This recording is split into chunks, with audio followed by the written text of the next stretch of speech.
ओम शांति। बाबा good morning. आज बाबा के 17 जनवरी 2021 के महावाक्य हैं। रिवाइज कोर्स है 14 अक्टूबर 1987। अव्यक्त बाप दादा के महावाक्य रिवाइज कोर्स 14 अक्टूबर 1987 माना 87 में बाबा ने ये मुरली चलाई थी। और सार में बाबा ने कहा ब्राह्मण जीवन बाप से सर्व संबंध अनुभव करने की जीवन। अब इसका विस्तार सुनेंगे हम सभी। ब्राह्मण जीवन बाप से सर्व संबंध अनुभव करने की जीवन। आज बाप दादा अपने अनेक बार मिलन मनाने वाले अनेक कल्पों से मिलने वाले बच्चों से फिर मिलन मनाने आए हैं। ये अलौकिक अव्यक्ति मिलन भविष्य स्वर्ण युग में भी नहीं हो सकता। सिर्फ इस समय इस विशेष युग को वरदान है बाप और बच्चों के मिलने का। इसलिए इस युग का नाम ही है संगम युग, अर्थात मिलन मनाने का युग। ऐसे युग में ऐसा श्रेष्ठ मिलन मनाने के विशेष पाठधारी आप आत्माएं हो। बाप दादा भी ऐसे कोटों में कोई श्रेष्ठ भाग्यवान आत्माओं को देखकर हर्षित होते हैं और स्मृति दिलाते हैं। आदि से अंत तक कितनी स्मृतियां दिलाई हैं? बाबा ने पूछा। याद करो तो लंबी लिस्ट निकल जाएगी। इतनी स्मृतियां दिलाई है जो आप सभी स्मृति स्वरूप बन गए हो। भक्ति में आप स्मृति स्वरूप आत्माओं के यादगार रूप में भक्त भी हर समय सिमरन करते रहते हैं। आप स्मृति स्वरूप आत्माओं के हर कर्म की विशेषता का सिमरन करते रहते हैं। भक्ति की विशेषता ही सिमरन अर्थात कीर्तन करना है। सिमरन करते करते मस्ती में कितना मगन हो जाते, देखा है ना? भजन कीर्तन करते हुए कितना मस्त होके गा रहे होते, मगन हो जाते। अलग काल के लिए उन्हों को भी और कोई सुध बुद्ध नहीं रहती है। सिमरन करते करते उसमें खो जाते हैं, अर्थात लव लीन हो जाते हैं। ये अलग काल का अनुभव उन आत्माओं के लिए कितना प्यारा और न्यारा होता है। बाबा ने पूछा ये क्यों होता है? क्योंकि जिन आत्माओं का सिमरन करते हैं ना, ये आत्माएं स्वयं भी बाप के स्नेह में सदा लवलीन रही हैं, बाप की सर्व प्राप्तियों में सदा खोई हुई रही हैं।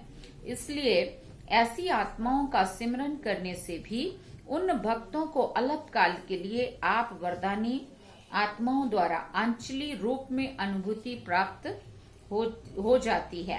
तो सोचो, जब सिमरन करने वाली भक्त आत्माओं को भी इतना अलौकिक अनुभव होता है, तो आप स्मृति स्वरूप वरदाता विधाता आत्माओं को कितना प्रैक्टिकल जीवन में अनुभव प्राप्त होता है। इसी अनुभूतियों में सदा आगे बढ़ते चलो। हर कदम में भिन्न भिन्न स्मृति स्वरूप का अनुभव करते चलो। जैसा समय जैसा कर्म वैसे स्वरूप की स्मृति इमर्ज रूप में अनुभव करो। जैसे अमृत वेले दिन का आरंभ होते बाप से मिलन मनाते मास्टर वरदाता वरदाता से वरदान लेने वाली श्रेष्ठ आत्मा हूँ। डायरेक्ट भाग्य विधाता द्वारा भाग्य प्राप्त करने वाली पद्मा पदम भाग्यवान आत्मा हूँ। इस श्रेष्ठ स्वरूप को स्मृति में लाओ। वरदानी समय वरदाता विधाता साथ में है।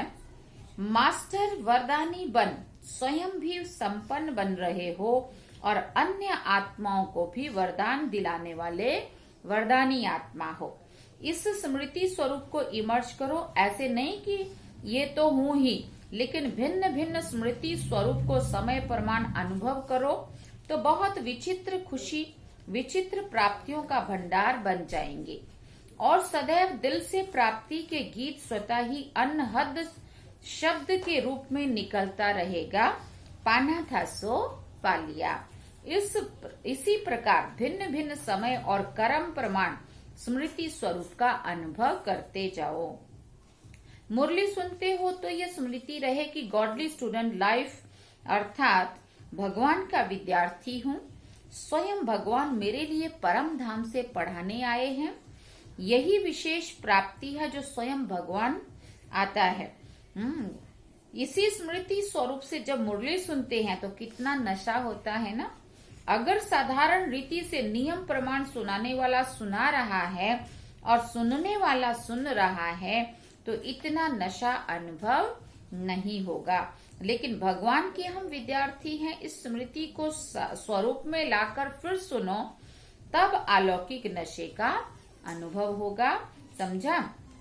भिन्न भिन्न समय के भिन्न भिन्न स्मृति स्वरूप के अनुभव में कितना नशा होगा। सारे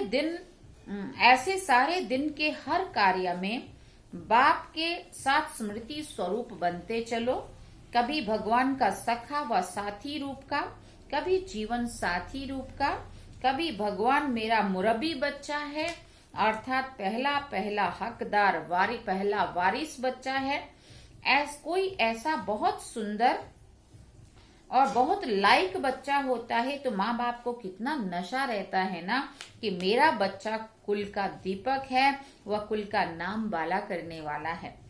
जिसका भगवान बच्चा बन जाए उनका नाम कितना बाला होगा, उसके कितने कुल का कल्याण होगा। तो जब कभी दुनिया के वातावरण से या भिन्न भिन्न समस्याओं से थोड़ा भी अपने आप को अकेला या उदास अनुभव करो तो ऐसे सुंदर बच्चे रूप से खेलो, सखा रूप में खेलो। कभी थक जाते हो तो माँ के रूप के गोदी में सो जाओ, समा जाओ। कभी दिल शिकस्त हो जाते हो तो सर्वशक्तिवान स्वरूप से मास्टर सर्वशक्तिवान के स्मृति स्वरूप का अनुभव करो, तो दिल शिकस्त से दिल खुश हो जाएंगे। भिन्न भिन्न समय पर भिन्न भिन्न संबंध से भिन्न भिन्न अपने स्वरूप के स्मृति को इमर्श रूप में अनुभव करो, तो बाप का सदा साथ स्वतः ही अनुभव करेंगे और ये संगम युग की ब्राह्मण जीवन सदा ही अमूल्य अनुभव होती रहेगी। और बात बाबा ने और बात सुनाई कि इतने सर्व संबंध निभाने में इतने बिजी रहेंगे जो माया को आने की भी फुर्सत नहीं मिलेगी। जैसे लौकिक बड़ी प्रवृत्ति वाले सदैव यही कहते हैं कि प्रवृत्ति को संभालने में इतना बिजी रहते हो जो और कोई बात की याद ही नहीं रहती है क्योंकि बहुत बड़ी प्रवृत्ति है। तो आप ब्राह्मण आत्माओं की प्रभु से प्रीत निभाने की प्रवृत्ति कितनी बड़ी है। आपकी प्रभु प्रीत की प्रवृत्ति सोते हुए भी चलती है। अगर योग निद्रा में हो तो आपकी निद्रा नहीं लेकिन योग निद्रा है। नींद में भी प्रभु मिलन मना सकते हो। योग का अर्थ ही है मिलन। योग निद्रा अर्थात अशरीरीपन के स्थिति की अनुभूति। तो ये भी प्रभु प्रीत है ना। तो आप जैसी बड़े से बड़ी प्रवृत्ति किसी की भी नहीं है। एक सेकंड भी आपको फुर्सत नहीं, क्योंकि भक्ति में भक्त के रूप में गीत गाते रहते थे कि बहुत दिनों के बाद प्रभु आप मिले हो तो गिन गिन करके पूरा हिसाब लेंगे। तो एक एक सेकंड का हिसाब लेने वाले हो। सारे कल्प के मिलने का हिसाब इस छोटे से एक जन्म में पूरा करते हो। 5000 वर्ष के हिसाब से ये छोटा सा जन्म कुछ दिनों के हिसाब का हुआ ना। तो थोड़े से दिनों में इतना लंबे समय का पूरा हिसाब करना है। इसलिए कहते हैं श्वासों श्वास सिमरन करो, सिमरो। भक्त सिमरन करते हैं, आप स्मृति स्वरूप बनते हैं। तो आपको सेकंड भी फुर्सत है? पूछा बाबा ने। कितनी बड़ी प्रवृत्ति है, इसी प्रवृत्ति के आगे वो छोटी सी प्रवृत्ति आकर्षित नहीं करेगी। और सहज स्वतः ही देह सहित देह के सब संबंध और देह के पदार्थ व प्राप्तियों से नष्टो मोहा स्मृति स्वरूप हो जाएंगे। यही लास्ट पेपर माला के नंबरवार मन के बनाएगा। जब अमृत वेले से योग निद्रा तक भिन्न भिन्न स्मृति स्वरूप के अनुभवी हो जाएंगे, तो बहुत काल के स्मृति स्वरूप का अनुभव अंत में स्मृति स्वरूप के क्वेश्चन में पास विद ऑनर बना देगा। बहुत रमणीक जीवन का अनुभव करेंगे, क्योंकि जीवन में हर एक मनुष्य आत्मा की पसंदी वैरायटी हो, यही चाहते हैं ना। तो ये सारे दिन में भिन्न भिन्न संबंध भिन्न भिन्न स्वरूप की वैरायटी अनुभव करो। जैसे दुनिया में भी कहते हैं ना, बाप तो चाहिए ही, लेकिन बाप के साथ अगर जीवन साथी का अनुभव ना हो तो भी जीवन अधूरी समझते हैं। बच्चा ना हो तो भी जीवन अधूरी समझते हैं। हर संबंध को ही संपन्न जीवन समझते हैं। तो ये ब्राह्मण जीवन भगवान से सर्व संबंध अनुभव करने वाली संपन्न जीवन है। एक भी संबंध की कमी नहीं करना। एक संबंध भी भगवान से कम होगा तो कोई ना कोई आत्मा उस संबंध से अपनी तरफ खींच लेगी। जैसे कई बच्चे कभी कभी कहते हैं बाप के रूप में तो है ही, लेकिन सखा व सखी अथवा मित्र का तो छोटा सा रूप है ना, उसके लिए तो आत्माएं चाहिए, क्योंकि बाप तो बड़ा है ना। लेकिन परमात्मा के संबंध के बीच में कोई भी छोटा या हल्का आत्मा का संबंध मिक्स हो जाता तो सर्व शब्द समाप्त हो जाता है और यथाशक्ति की लाइन में आ जाते हैं। ब्राह्मणों की भाषा में हर बात में सर्व शब्द आता है। जहाँ सर्व है वहां ही संपन्नता है। अगर दो कला भी कम हो गई तो दूसरी माला के मन के बन जाते। इसलिए सर्व संबंधों के सर्व स्मृति स्वरूप बनो। समझा? जब भगवान खुद सर्व संबंध का अनुभव कराने की ऑफर कर रहा है तो आफरीन लेना चाहिए ना। ऐसी गोल्डन ऑफर सिवाय भगवान के और इस समय के ना कभी और ना कोई कर सकता। ना कभी और ना कोई कर सकता। कोई बाप भी बने और बच्चा भी बने, ये हो सकता है क्या? ये एक की ही महिमा है, एक की ही महानता है। इसलिए सर्व संबंध से स्मृति स्वरूप बनना है। फिर बाबा ने पूछा, इसमें मजा है ना? ब्राह्मण जीवन किस लिए है? पूछा बाबा ने। मजे में व मौज में रहने के लिए ना। तो ये अलौकिक मौज मनाओ, मजे की जीवन अनुभव करो। अच्छा, आज दिल्ली दरबार वाले हैं, राज्य दरबार वाले हो या दरबार में सिर्फ देखने वाले हो? फिर बाबा ने पूछा। दरबार में राज्य करने वाले और देखने वाले दोनों ही बैठते हैं ना। आप सब कौन हो? फिर बाबा ने पूछा, आप सभी कौन हो? दिल्ली की दो विशेषताएं हैं। एक, दिल्ली दिलाराम की दिल है, दूसरा गद्दी का भी स्थान है। दिल है तो दिल में कौन रहेगा? दिलाराम। तो दिल्ली निवासी अर्थात दिल में सदा दिलाराम को रखने वाले ना। ऐसे अनुभवी आत्माएं और अभी से स्वराज्य अधिकारी सो भविष्य में विश्व राज्य अधिकारी। दिल में जब दिलाराम है तो राज्य अधिकारी अभी हैं और सदा भी रहेंगे। तो सदा अपनी जीवन में देखो कि ये दोनों विशेषताएं हैं, दिल में दिलाराम और फिर अधिकारी भी। ऐसे गोल्डन से भी डायमंड चांस लेने वाले कितने भाग्यवान हो। अच्छा, अभी तो बेहद का सेवा का स्थान बहुत अच्छा साधन मिला है। अभी तो बेहद सेवा का बहुत अच्छा साधन मिला है, चाहे देश में चाहे विदेश में। जैसे नाम है वैसे ही सुंदर कार्य है। नाम सुनकर के ही सभी को उमंग आ रहा है। सर्व के स्नेह सहयोग से सुखमय संसार। तो ये तो लंबा कार्य है, 1 वर्ष से भी अधिक है। तो जैसे कार्य का नाम सुनते ही सभी को उमंग आता है ना, ऐसे ही कार्य भी उमंग से करेंगे। जैसे सुंदर नाम सुनकर खुश हो रहे हैं ना, वैसे कार्य होते हुए भी सदा खुश हो जाएंगे। ये भी सुनाया ना कि प्रत्यक्षता का पर्दा हिलने का अथवा पर्दा खुलने का आधार बना है और बनता रहेगा। सर्व के सहयोगी जैसे कार्य का नाम वैसे ही स्वरूप बन सहज कार्य करते रहेंगे तो मेहनत निमित्त मात्र और सफलता पदम गुना अनुभव करते रहेंगे। ऐसे अनुभव करेंगे जैसे कि करण करावन हार निमित्त बनाए करा रहा है, मैं कर रहा हूँ नहीं। इससे सहयोगी नहीं बनेंगे।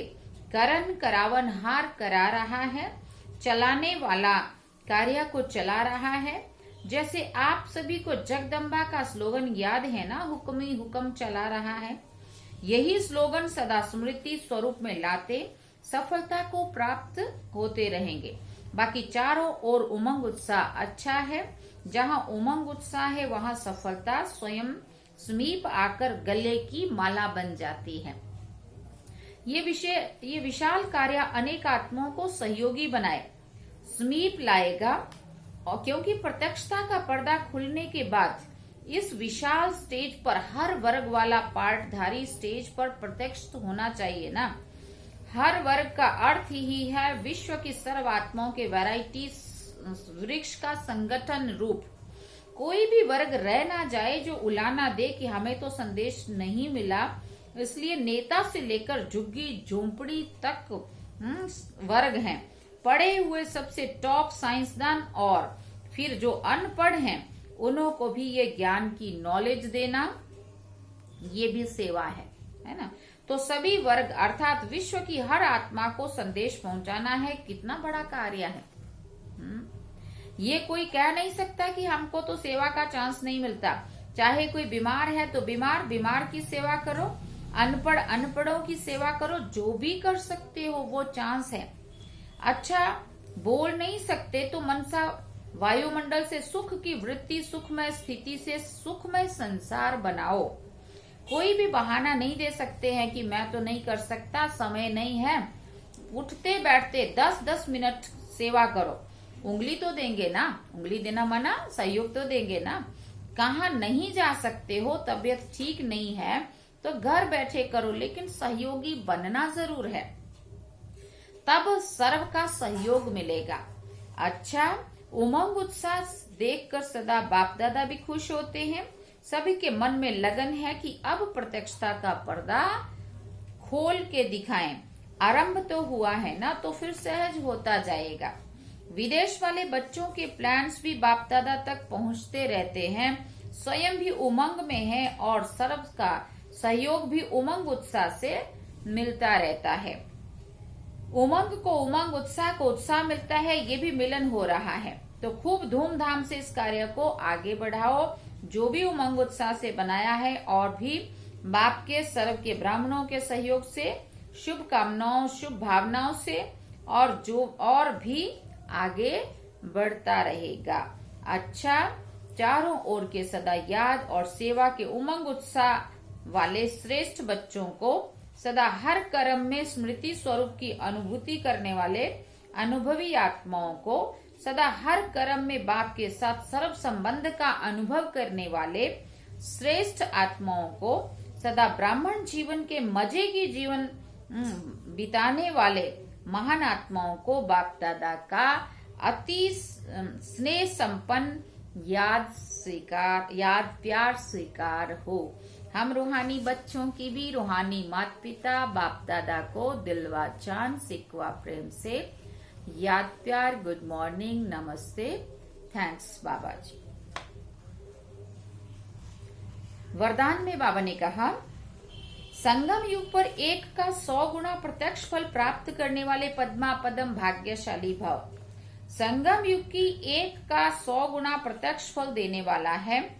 सिर्फ एक बार संकल्प किया कि मैं बाप का हूँ, मैं मास्टर सर्वशक्तिमान हूँ, तो मायाजीत बनने का, विजयी बनने के नशे का अनुभव होता है।